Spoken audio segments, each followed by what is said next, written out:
其實我都好為食㗎，我會食即食麵㗎。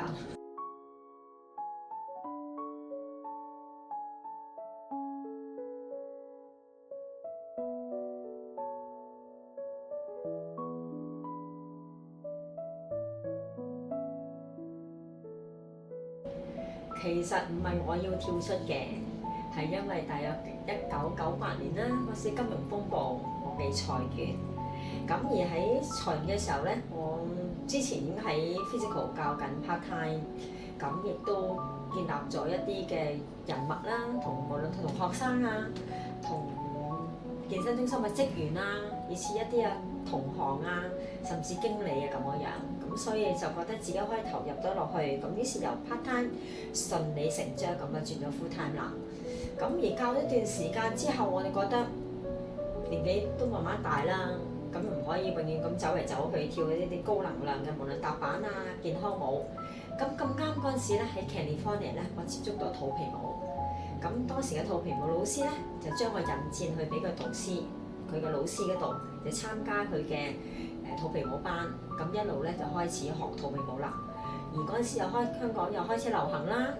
咁喺 physical 咧都有肚皮舞班，我就開始第一堂喺舒適舞 physical 教肚皮舞。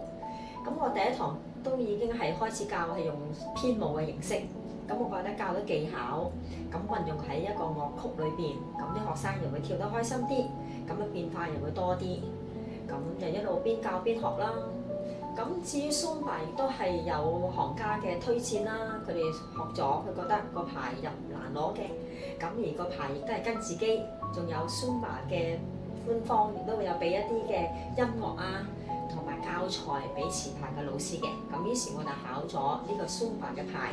咁直至到依家。咁我覺得 Zumba 同埋肚皮舞都係兩樣我好中意去教同埋跳嘅舞蹈嚟嘅。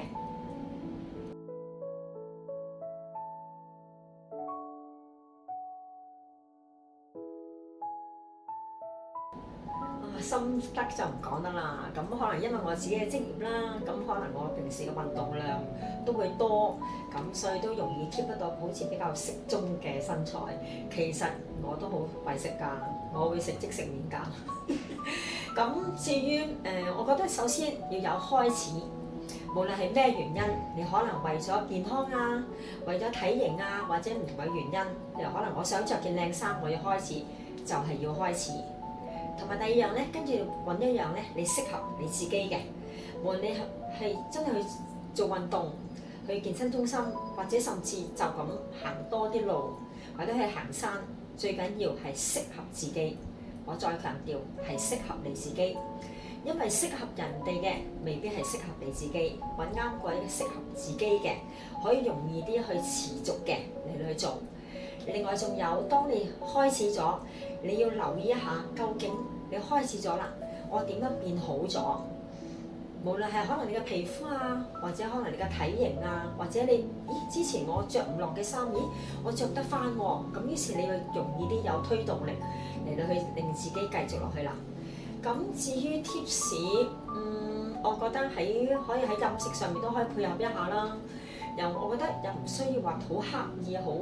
刻苦咁樣，呢樣唔食嗰樣唔食，我覺得容易啲去做，少啲鹽啦，唔好咁鹹，唔好咁甜，唔好食咁多油膩嘅嘢，咁樣其實都已經好好噶啦。咁有時都需要適當咁獎勵下自己，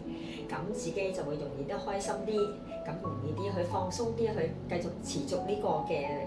運動又好，或者係一啲健康嘅計劃又好。咁我覺得最緊要都係容易嘅，容易啲持續嘅。50加嘅女士咧，我覺得更加需要留意一下咧營養嘅一啲嘅補充啦。咁畢竟即係我哋都需要支出咗多咗，無論係體力啊，咁我更加需要一啲適當嘅一啲嘅營養嘅補充。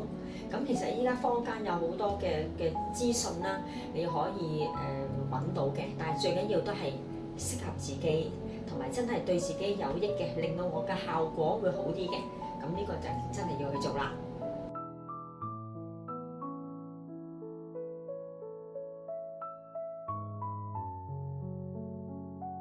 我覺得呢種舞蹈肚皮舞啦，首先其實入門係簡單嘅，唔使真係要露肚皮嘅。只要一嚟同埋唔使揾伴啦，你只要有地方有音樂，你就可以喐到，你就可以跳到噶啦。其實同埋一啲入門動作，基本上係我可以同你講係簡單嘅，唔難掌握嘅。同埋另外一樣嘢咧，肚皮舞好似咧你可以慢慢去浸嘅，即係等於你學咗呢一啲初步入門嘅動作，你發覺我控制到我嘅 hip 啊，我嘅手啊，咦，另外原來我係可以將我身體可以有啲地方都控制到啊，或者我個胸部嘅動作啊，或者肩膊嘅動作啊，咁呢啲慢慢都可以浸到翻嚟嘅。同埋肚皮舞都係一個有文化元素、有藝術元素嘅一種嘅舞蹈嚟嘅。仲有節奏啦，中東嘅節奏都係比較特別啲，同埋中東咁大，唔同嘅地方都有唔同嘅一啲嘅中東嘅民族舞，咁其實都係好多元化嘅。咁好似一個寶藏咁樣樣，你入咗去，你慢慢行下，咦，又發覺有多啲嘢，你慢慢再行下又多啲嘢，咁我覺得係幾有趣味㗎。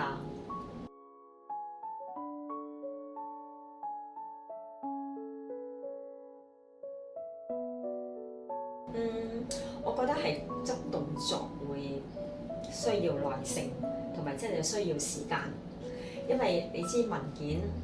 即係有規律，有個 system， 可能你個封信你係 file 去呢度，或者係點樣打，就係咁樣嘅做法啦。咁但係動作係每一個人就同一個動作，或者做一個淨係喐個肩頭嘅動作，可能 A